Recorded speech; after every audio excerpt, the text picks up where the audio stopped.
pagbasa mga kapatid ko sa Panginoon ay ating hanguin sa Ebanghelyo ni San Marcos, Kabanata 10, talata 17 hanggang 30. So ningon diri mga kaigsuonon ko sa Panginoon, sa dihang mulakaw na si Jesus, may tao nga midagan padol kaniya og miluhod og nangutana. Maayo nga magtutudlo, unsa bang akong himuon aron maangkon ko ang kinabuhi nga walay katapusan? Mitubag si Jesus kaniya. Nganong miingon ka man nga maayo ako? Walay bisan kinsa nga maayo gawa sa Dios. Kung mahitungod sa imong pangutana, naibalo ka na sa gigingon sa kasuguan. Ayaw pagpatay, ayaw pagpanapaw, ayaw pagpangawat, ayaw pagsaksi, ug baka, ayaw panglimbong, tahurang imong amahan ug ginahan. Mitubag siya kang Jesus. Magtutudlo, kining tanan, gituman ko, sukad sa bata pa ako. Gitanaw siya ni Jesus, og may paghigugma o giingnan, o sa pakabutang ang kulang kanimo. Pauli og ibaligya ang imong kabtangan, o ang halin, ipanghatag sa mga kabos. Sa ingon ini, nga pamaagi, mahimo kang adunahan dito sa langit. Pagkahuman balik og sunod kanako, nasubog gayud ang tao sa pagkadungog niya niini og nibiya siya nga masulubon kay daghan man ang iyang kabtangan. Sa nakabiya ng tao, mitan-aw si Jesus ay mga sumusunod og mingon. Lisod gayud alang sa mga adunahan nga magpasakop sa paghari sa Dios. Natingala ang mga sumusunod sa iyang gisulti. Busa nagpadayon siya sa pagingon. Mga anak, lisod kayo ang pagpapasakop sa paghari sa Dios. Sayon pa ang paglusot sa mananap nga kamilyo sa bangag sa dagom kaysa pagpapasakop sa adunan sa paghari sa Dios. Natingala gid sila umingon. Kung mao ka na kinsa man, o kinsa naman lang ang maluwas. Gitanaw sila ni Jesus ug mingon. Dili gayud kini mahimo sa tao apan walay dili mahimo sa Dios. Kay ang tanan mahimo sa Dios. Mingon si Pedro kaniya, amo bayang gibiyaan ang tanan ug misulod kami kanimo. Mingon si Jesus kanila, sapagkat tinuod sultihan ko kamo, walay tawo nga mibiya sa iyang balar, mga igsuon, inahan, amahan, mga anak ko kayutaan tungod ug alang kanako ug sa maayong balita nga dili makadawat og daghan pagayod nga balos karon nga panahon. Mga balay, mga kaigsuonan, mga inahan, mga anak, mga kayutaan ug lakip ang mga paglutos ug sa umabot sa mga adlaw makadawat usab og kinabuhi nga walay katapusan. Mga kaigsuonan ko sa Panginoon Kristo, palapagan nato, daygo nato ang pagpapasa sa maayong o mga pulong sa Dios. Sige po, pwede na mong manglingkod sa biyaya ng atong punong Diyos. Salamat sa ating Panginoon at muli atong nakabalik dito sa inyong lugar. So, ang akong ipadayag ngayong gabi na, ang akong title sa akong topic karon, choose the most valuable thing, the kingdom of God. No? Pilia ang bililhon nga butang, ang kahawian sa Diyos. So, pagkato ning istoryahon karong gabi na, ang bahin sa kahawian sa Diyos, mao kini ang puloy-anan sa Diyos. Mao kini ang tirahan, no? Dili nagpuyo ang atong Panginoon pag pinag-usapan nato ang kaharian sa Diyos. Ningon sa padayag 21:3, unya aduna ako'y nadungog nga kusog nga tingog gikan sa trono na nagaingon, kahon ang puloy-anan sa Diyos anaa na sa mga tao, magpuyo siya uban kanila ug sila mahimong iya ng mga tao. Ang Diyos mismo mahimong ilang kauban. So, ang kaharian sa Diyos o kingdom, buti pasabot ay mao kini ang langit o heaven. Amen? Amen. Ang langit nga atong tinuod na pinuy-anan. Ang atong kinabuhi din sa yuta, din kalibutan na ay hindi pangmatagalan kundi pangsamantala lamang. So, ang langit ana ay tulo ka klase, no? Ang langit ay tulo ka klase. Ang unang nga langit ay ang puloy-anan sa mga langgam, diha sa panganod, no? Diha mas sila maglupad-lupad. So, ang kaduhang langit ang puloy-anan sa buwan o mga bituon. Mo na ato makita dito sa taas na, no? O ang ikatulong langit mo na puloy-anan sa mga anghel, mga santo, mga nangamatay na.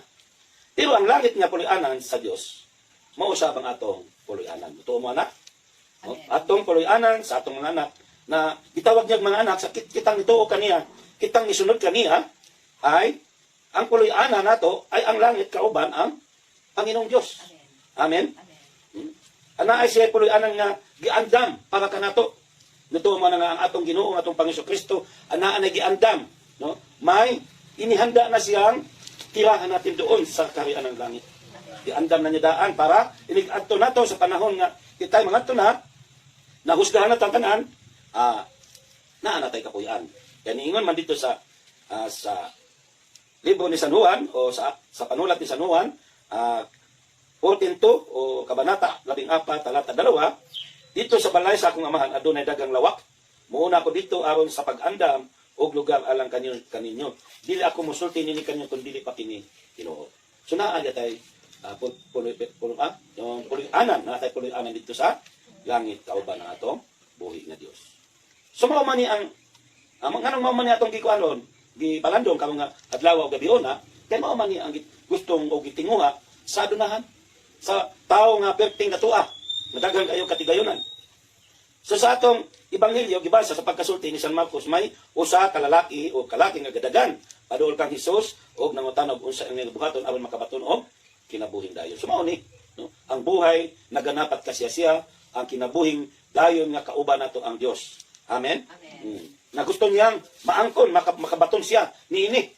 Sa Mateo naman nagaingon nga ang taong ito ay bata pa, no? Hindi pa matanda kundi parang ulitaw no? Dito mitubag ang batanon kay tanan natuman ko na. Unsa pa ba ang angay kong buhaton sa Mateo 19:20. Og sa Lucas naman nagaingon nga siya ay leader o pinunuhuli, no? Gusto kinitawanan di basta-basta.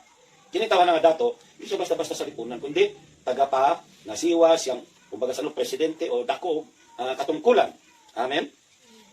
So sa atong pagbasa sa San Marcos mao ni nga giingon diri nga perting datua. Adonahan kayo kining tawhana kay ningon man dito sa Mark 10:22 nasubok gayud ang tao sa pagkadungog niya niini ug mobiya siya nga masulubon kay daghan man ang iyang kabtangan. So kining tawhana nga adonahan mga igsuon ko kay Kristo, kung atong palandungon nga ang iyang kinabuhi, maayo gid siyang tao. Maayo siyang tao. Buutan ni siya. Ngano man kay mga buutan? Masundanon man sa balaod sa Dios. Amen. Ha? Sukad pa kuno sa iyang pagkabata ay gisunod na niya ang balaod sa Dios. Ang balaod ni Moses. Amen. So pakaingon tang kining tawhana dili ni siya dautan. Maayong tao. Apan niingon man ang atong Panginoon Jesucristo nga naakapay uwang. Maski kikinabuhi na nimo imo nang ihimo ka ng mga balaod ni Moses ay naapakay usa ka butang nga kuwang para makamta nimo o makamit o makuha nimo o ang imong gipangayo nga unsa man ang paghari sa Dios. Amen. So niingon ang Panginoon nakapay kulang. Kaya mao man iyang gisulti dito sa Mark 10:21. Gitanaw sa ni Jesus nga may pagigugma o giingnan usa pa ka butang ang kulang kanimo. Pauli o ibaligya ang imong kabtangan ug ang halin ipanghatag sa mga kabus. Sa ingon ini nga pamaagi mahimo kang adunahan dito sa langit pagkahuman balik ug sunod kanako. So may kulang paning tawhana og usa aron makabaton og kinabuhing dayon. Amen. So sa atong kinabuhi, nagpareho sa tani. Nga napadatay kuwang. Amen. So sa kanyang kulang, sa kulang ng nining tawhana ug usa ay dunay duha ka butang na gisugo ang Panginoon kaniya. No? Sa usa ka kulang, kaya ang kulang niya ibaligya, no? Ibaligya mo na. Ibaligya ang iyang kabtangan ug ang halin ihatag sa makabos aron makabaton siya og kaharian sa langit. Ibaligya. Pero ang sanay natabo, dili niya mahimo ang gipabuhat sa atong Panginoon Jesucristo kay ang iyang loyalty, no? Ana sa iyang katigayonan o kabtangan. Sa atong kapanahunan, daghan imo na ani mga tao nga naa na sa Ginoo, pero ang problema ay di basta-basta mabuhian, di matalikdan ang kanilang mga hanapbuhay, mga pagpapayaman, no? Ang kanilang katigayonan, di basta-basta mabuhian, kaya nga naman nakatutok na. Ang kanilang isipan, loyal, ang loyalty nila ay ngadto na sa ilang mga kabtangan. Ang dapat natong himuon sa atong kinabuhi, dili nato sunon ang himuan ning tawhanan. Ang dapat natong himuon, nato nga maging loyal ta ngadto sa atong Panginoong Dios. Amen.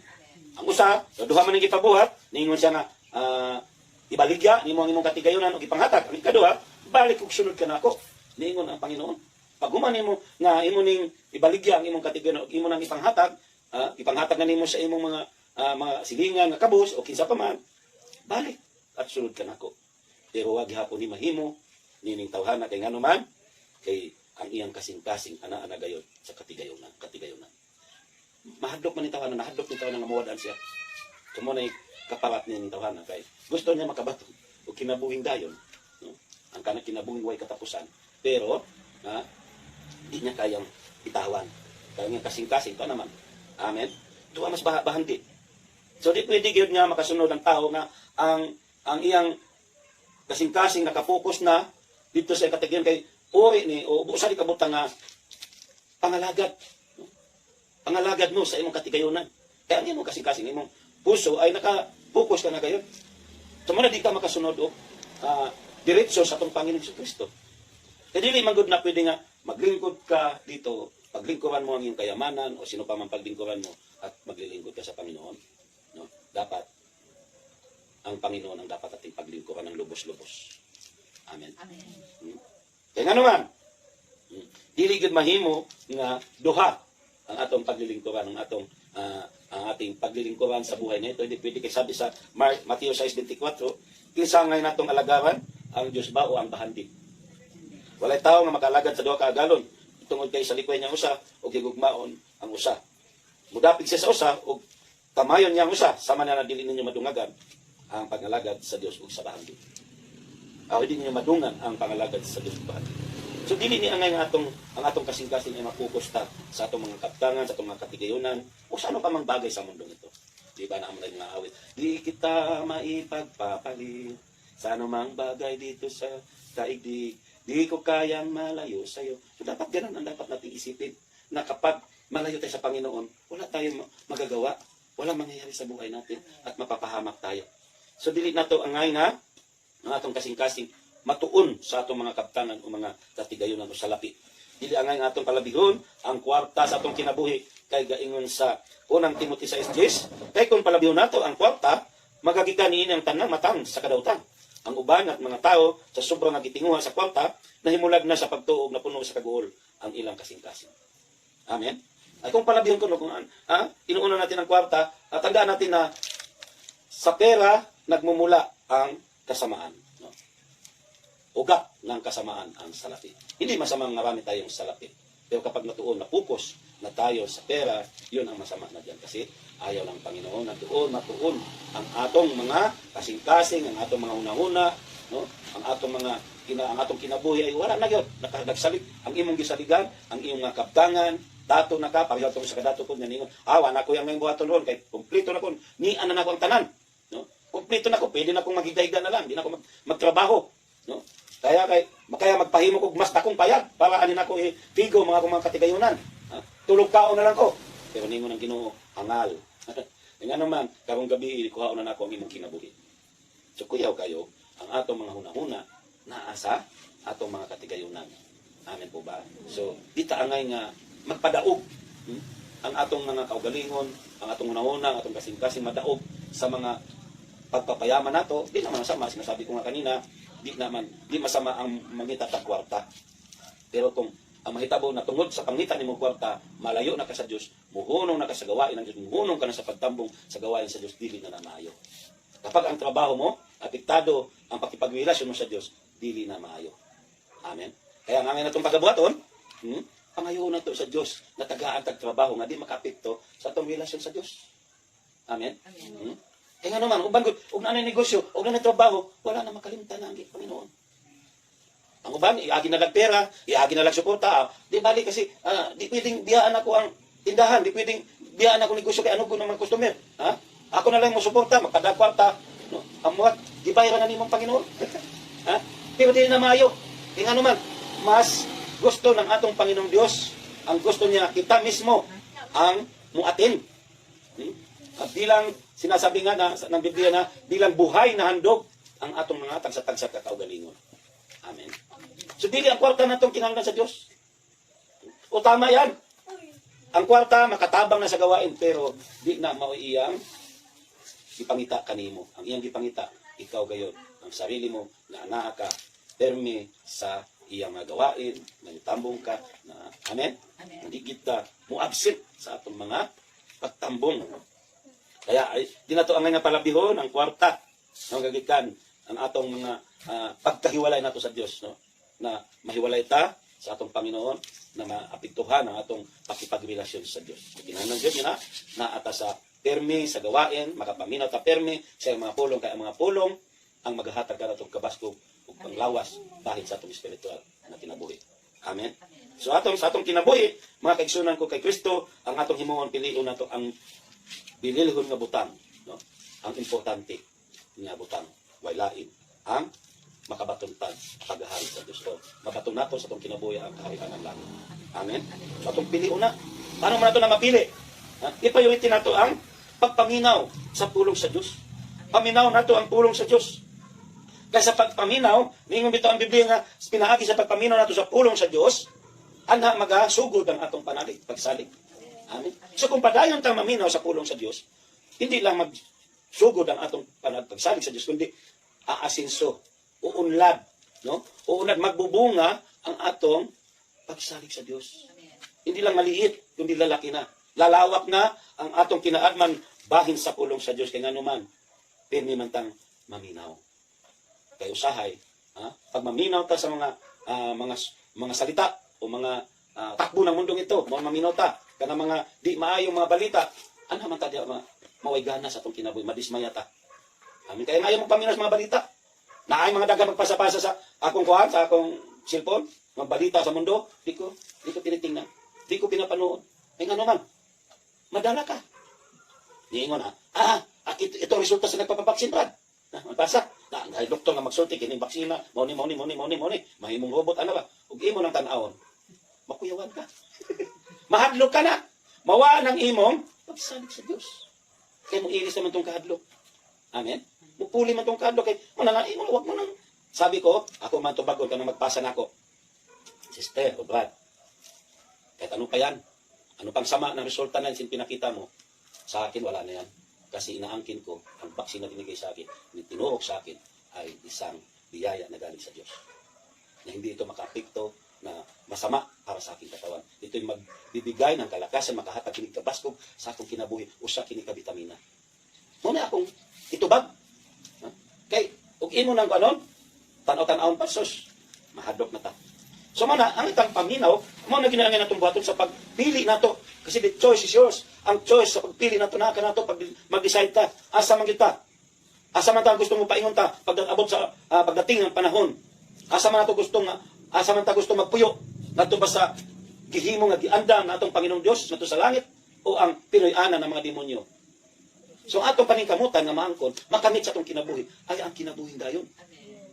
Ug may lain ang pinausa ka paagi ni para maangko nato ng kinabuhindayon, maminaw ta sa pulong sa Dios. Amen? O ikaduha, sabto nato ang pulong sa Dios, sabto nato ang iyang gisulti. Kaning dato, kining tao nga dato na bahit na naning atong ebanghelyo, wa man niya sabta. Naminaw siya, pero wa niya sabta. Wa siya kasabot sa gisulti sa tong Panginoon nga, doon na kapay kuwang.